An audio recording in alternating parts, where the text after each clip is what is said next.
Hey girl, hey, welcome back to my channel. It's your girl Misha. Thank you guys for joining me yet again for another review. We are back with a brand new review for Love is Blind Season 6, Episode 7. If you are new here, then welcome. I give lighthearted reviews with a little bit of laughter and a little bit of shade and a whole lot of detail. If you're back for a second or third time, then welcome back. Y'all, please don't hesitate to like, comment, and subscribe to the channel. Share with a friend. Hit that notification bell so that you will be updated each and every time I upload a video. Child, let's get into it if we gonna get into it. Let me tell you something. Episode 7, everybody was doing the mute challenge. Baby, Beyonce would have been so proud. Love is blind, you take it. When I tell you nobody was saying anything, I was like, what the hell wrong with y'all? Everybody was just chuckling it up on the beach. And then we get to the next morning and the next day and everybody on mute. So when the episode first opens up, it's the next morning and Chelsea and Jimmy are putting a band-aid on the foolishness from the night before. He apologized and she's still talking in her baby voice. I love you with my whole heart. I'm not mad at you anymore. I'm not. Ugh. For the love of everything good, please. The two of you do not love each other for real. Talking about you love each other with your whole heart. What heart? Y'all don't barely even know each other. Now, I am happy that he apologized, though, because I could not stomach Chelsea thinking that she was going to throw up. And I also could not stomach Chelsea whining like she did in episode 6. So I'm so happy that the two of them have worked this thing out. Moving forward, Kenneth and Brittany. So, baby, this right here is taking a little turn. So they're talking and he tells her, I talked to AD about the kids and the race thing. And she said, well, I appreciate her asking questions if it's from pure intentions. She said, I know she identifies as a black woman and you're a black man. So, I can see that dating a white woman, you want to make sure that I'm in the right place of your black excellence. Say what now? Brittany, please stop saying what they identify as. Please stop saying that. Brittany using all the words, honey, not black excellence. Well, okay, Brit. So Kenneth then says, I didn't get ill intent from her. I thought that she was coming from a place of, just concern, genuine concern. He said, I thought it was a real well-rounded conversation. So then Brittany says, well, I understand that because I've always faced that. People have always said, well, what if you marry a black man? That's totally different. You're going to face different things versus you being with another white man. So apparently from this conversation, what I got is that Brittany said that she has always dated black men. That's what it gave me. I've dated black men before and I faced these things before. And I don't know if AD was trying to say I couldn't handle it, but I'm good. So then she's like, she's a black woman. She can relate to you where I identify as a white woman. Brittany, you're going to use identify if you don't do nothing else. I don't know if that was on your word of the day calendar and you brought it over here to Love is Blind, but baby, I identify as not wanting to hear it no more. I just identify as that. So then he said, well, it did give me true concern because I feel like my best female friend, she gonna really want to talk to you. He said, my people, they be concerned about me. And my people, they gonna want to make sure we good and you good. They gonna want to make sure. Kenneth, please. So she asked what would make him feel confident about them being good. He said, seeing you in the world, seeing what you would do, that's going to help. So basically her words aligning with her actions. Okay, so I can see that Kenneth is seriously rethinking this whole entire situation with Brittany. I can see the wheels are turning, honey. The wheels are spinning. In the next scene, everybody is going on excursions and they're enjoying themselves. A side note, these people on Love is Blind know they gonna kiss. I ain't never seen so many kissy face strangers in my life. One thing that I can respect about Married at First Sight, which they have the exact same producers, produced by the same company and whatnot. Married at First Sight, don't touch them. Not right away. Don't touch them. They will let you know when it's time to touch them. Now, I don't know if it's because it's popping over on the Netflix and the whole Netflix and chill thing. But on Lifetime, when you hear it's all or nothing, it might not be nothing. Because they don't want you to damn touch them. And they damn sure don't want you kissing them in the mouth. Jeremy and Laura. So, baby, she tells us that he iced her out after last night when they got home. He slept on the sofa, didn't want nothing to do with her. So they started talking. Now, in my opinion, she is gaslighting him. Now, this is just my opinion.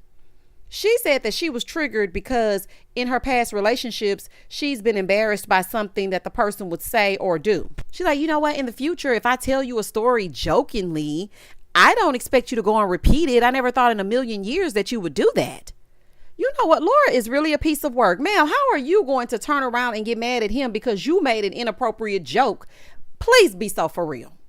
Okay, this is not on him. It's on you. I don't understand how you're turning this around on him. So he said, well, I went to bed mad. I was upset. I felt like I made my bed, so I may as well lay in it. Not you putting your own self on punishment. What is happening? What is going on?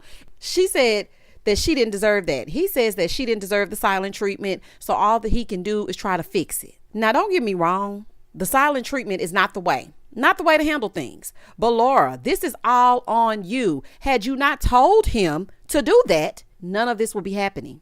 You didn't care that he told. Let's just be real. You didn't care that he told about that. You care that it backfired and it made you look silly. Because see, you thought everybody was going to chuckle it up and be like, oh, Laura Bean Dip, we should have done it. But everybody was kind of looking at you like, why would you advise him to touch this woman inappropriately? So now you're mad at him. And now he's mad at himself because you're mad at him. Now, the bottom line is everybody should be mad at you, Bean Dip. Moving forward. So they kissed and they made up. She's telling him that, if someone had asked if they were getting married yesterday, she would have said 100%. But today she felt like, I don't really know. I'm doubting it, especially after last night. I felt like I was on my own. So he's telling her, you are not alone. I am here with you. Shout out to Michael. He's like, you're not alone. He realizes that they get along on every level and he doesn't want to ruin it because of his dumb ego. So after their talk, she said, well, where do you think we rank with the other couples? He said, oh, we're on the top. Our love is on top. Okay. We're number one. We communicate the best. Not you giving her the silent treatment and her talking to you and telling you to do something inappropriate, but not communicating you to not actually do it, or tell anyone that she told you to do something inappropriate, but y'all communicate the best. What? What are you talking about, Jeremy? I don't have time to be bothered. Amy and Johnny. So everything is all good so far. Nothing to see here. Kenneth and Brittany. So baby, they're on a boat in the water. Crickets. It's giving sleep sounds with the crashing waves and the water. Baby, you can hear a pin drop. That's all you heard were the crashing waves because they were not speaking anything. No words were spoken. They only spoke because Kenneth saw a dolphin. And to be quite honest, I feel like that conversation that he had with AD, plus seeing AD and Clay together, I think that he realizes that he wants to be with a black woman because he kept shouting, black love, black love. Oh, I love to see it. And every time that he sees AD and Clay together, he lights up. Now, at first, it was all good. But as soon as he had that conversation with AD, something just switched. And I don't feel like it's fair or cool how he just switched up on Brittany. I don't like that. She doesn't deserve that. It was so awkward. They weren't saying one word. So then they started talking about dolphins and he lit the hell up. He was like, now you got me talking. She's like, oh, okay, well, dolphins on aisle 3. Okay, so you can talk. That's crazy. He was just talking up a storm. One time at band camp, we don't give a damn, Kenneth. Don't be mean to Brittany. It doesn't make any sense. Okay, you went on Love is Blind. So that means that you can get anybody from any race, from any walk of life. So why are you treating her this way?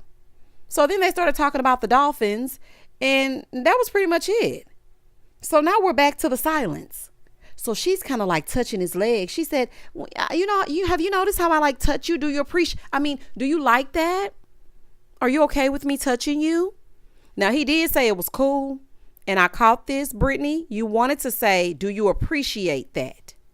But I think that you're tiptoeing around Kenneth. You really wanted to ask him why he isn't being affectionate with you. Now, I know that's what you wanted to ask and you don't want to rock the boat, no pun intended, but just come out and say it. Now, he did say it made him feel good. And she said, well, it's my way of showing my love. He said, well, I'm always going to touch you. I just was wondering if I was overly affectionate. She said, well, no, you do a good job. You can touch me more, though. This man said, yeah. Oh, Brittany, baby, it's not looking good. Kenneth is giving the cold shoulder. He's being distant. Now, I had high hopes for him, but I just don't know, y'all. I really don't know.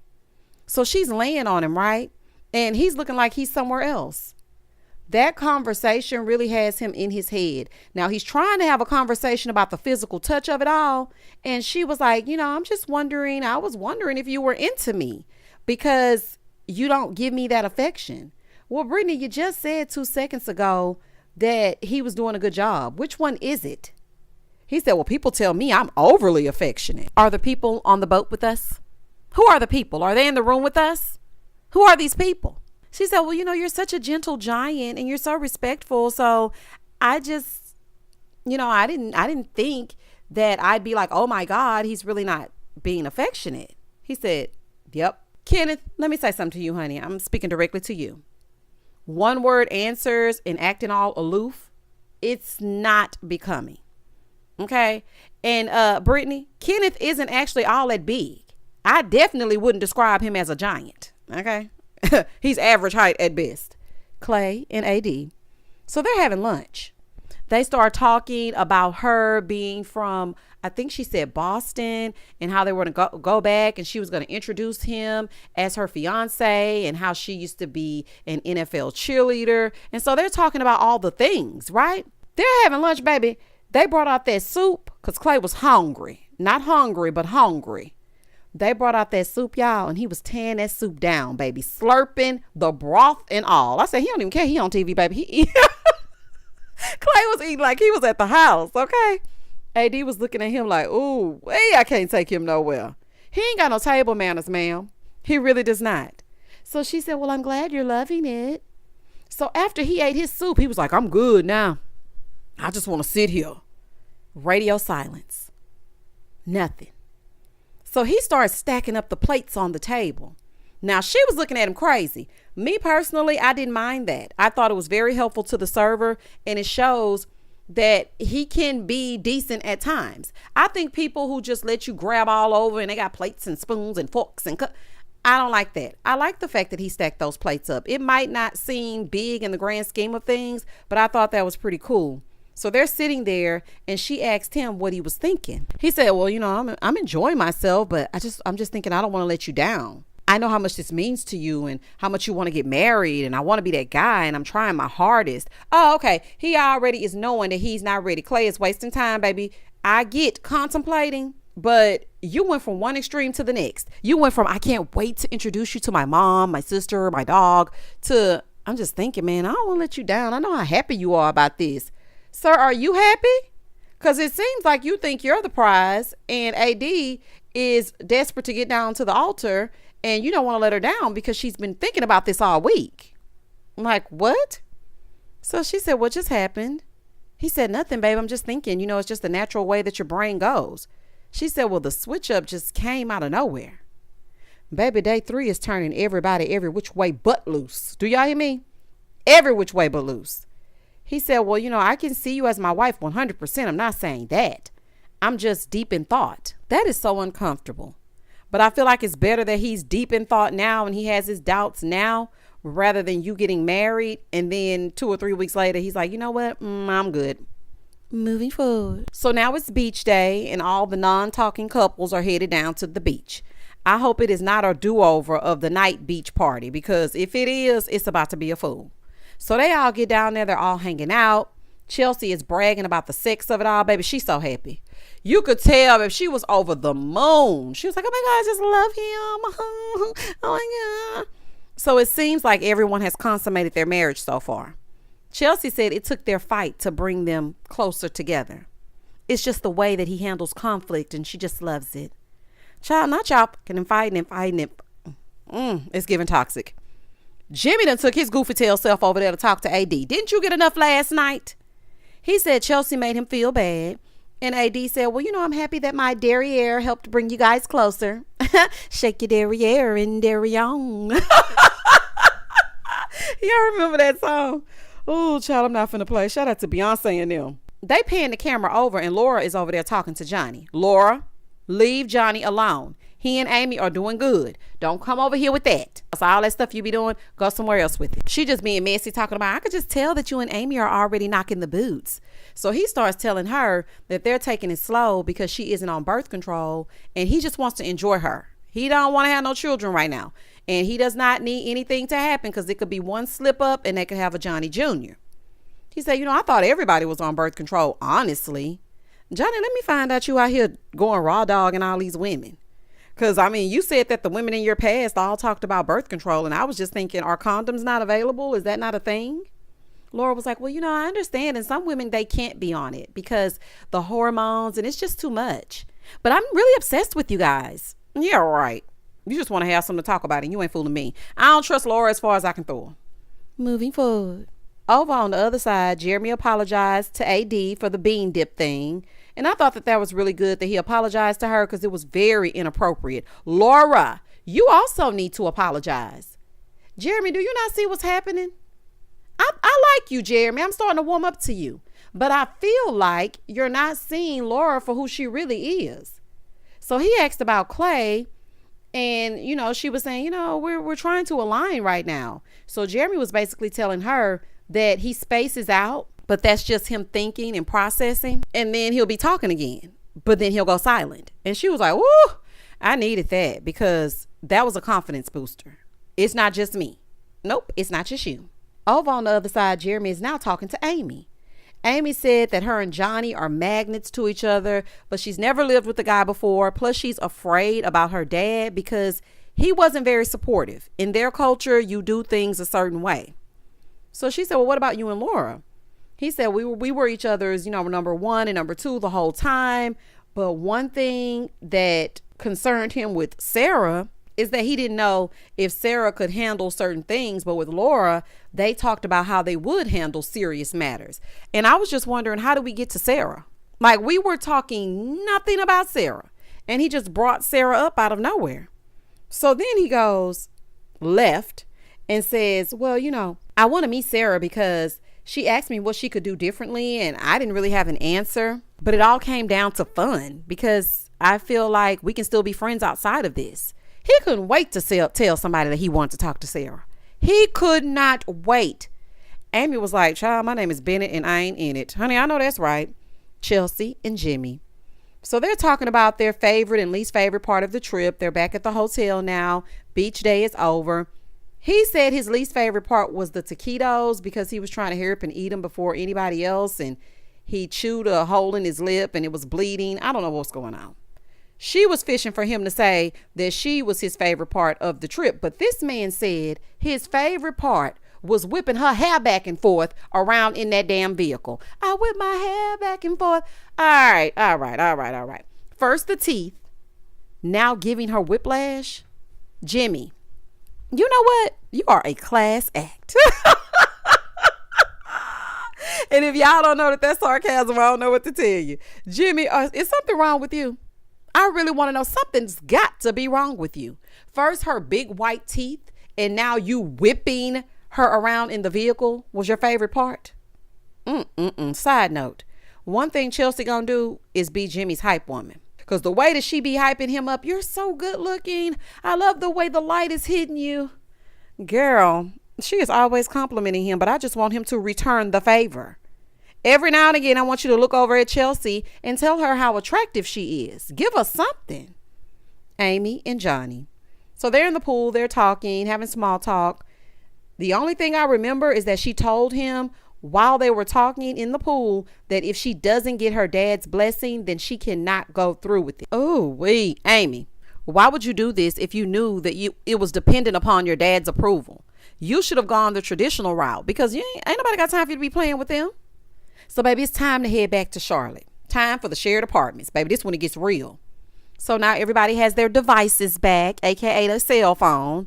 And we see the couple settling into the new apartments. Baby, they in brand new construction. And they ain't even put the grass down on half of the place. I said, oh, okay. Laura and Jeremy.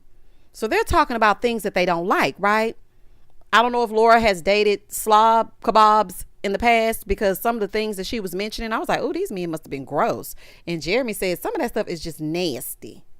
He said that he's never felt that way about anyone like he does Laura. Really? Brittany and Kenneth. So he's telling her he's feeling like they should eat chicken tonight. And he wants her to cook. So she said, oh, okay, so you don't want me to enjoy the apartment. You just want me to cook. Now, she was kind of saying it like smiling and playfully, but deep down, I know she really meant that. Child, if y'all don't go buy Popeyes or something, honey, ain't nobody finna be sitting up cooking, and I just unpacked the entire place, because let's get into it. Meanwhile, he's sitting there scrolling on his phone. So he tells us that he couldn't wait because he missed his family and his friends. And also he's a principal. So he had to make sure that the school was still upright. Okay, I got to make sure everybody's right. Okay. She's trying to get his attention, asking him what drawer he prefers, what side. No comment. She said, well, don't be on your phone too much. Still on the phone. Okay, so now it's giving 25-year-old addicted to his phone and social media. So she's trying to get settled and he's still scrolling. So then he gonna get up and tell her, I'm gonna go chill downstairs. Oh, no, ma'am, baby. Ken is showing his whole behind. When I tell you his things would have been waiting on him upstairs when he got back up there, because immediately no. We will both be sitting and scrolling. You're not even present right now. Why are you on your phone? Y'all just got back. That's rude as hell. I am so disappointed. When I say I'm so disappointed, that's why I don't be going up for nobody until we get to these shared apartments, because you just can never be too sure. Clay and AD. So they're at the house. They're trying out the couch, trying to see if they can both fit. Now the couch is a little too small if you ask me. Y'all need a sectional, because y'all two, ain't gonna be able to fit on this little old bit-toe couch. It just ain't gonna work. So she's telling him that she talked to her family and they said that they wanted to meet her. He said he talked to his mom. It went well. He talked to his dad and it went a little different. He's like, my dad might try to flirt with you. Oh, I can't stand them types of daddies. Baby, I don't want to flirt with your daddy. Absolutely not. He cannot wait for her to meet his friends. So then he starts talking about how he grew up seeing his dad cheat and he would go on cheating excursions with his daddy. Baby, full on cheating trips. Now, he said the parents were best friends, but the daddy would go out and cheat and he never told his mom. He said, I've never seen my dad be faithful, even though my parents were together for 25 years. I've never seen, even in the media, black men be faithful. So then he started naming Will Smith and Diddy. And I'm just like, what is going on, baby? It's giving problematic. It's giving problematic examples. He said, I've just never seen black men be with one girl. So I have this fear of whether or not I can be with just one woman. Okay, Clay, I'm speaking directly to you, honey. You need to be sitting on a therapist couch instead of this one. Plus, you acting like you can't control if you may cheat. AD, baby, don't even unpack. Don't take your lashes off, nothing. Just head to the house, baby, because he is not ready at all. He is not ready. If you have to question if you can be faithful to me, I'm not about to be around to let you practice on me. I am nobody's guinea pig. That's not going to work. He's saying she made him a better person. You make me better. All right, Neo. And we saw exactly what turned out with his marriage. Absolutely not. How is she making you better? And y'all all known each other for what, a week now? He said, I love you, but I'm just fighting these demons. And AD just sitting there smiling, thinking that she can fix him. No, ma'am. You're not going to be able to fix this man. And that was the end of the episode. So we have 2 more episodes left. I have to get on down over here to Married at First Sight, bring that to you, and then I'll be back with the other 2. Y'all comment down below and let me know exactly what you thought about episode 7. If you happen to watch, Kenneth, you are showing out. Okay, you are showing out. I'm so sorry, Brittany. I feel bad for you, girl. I really do. These women always get the short end of the stick. Baby, this is a fool. Please don't hesitate to like, comment, and subscribe to the channel. And as always, stay safe, stay blessed, spread love, not germs. Peace.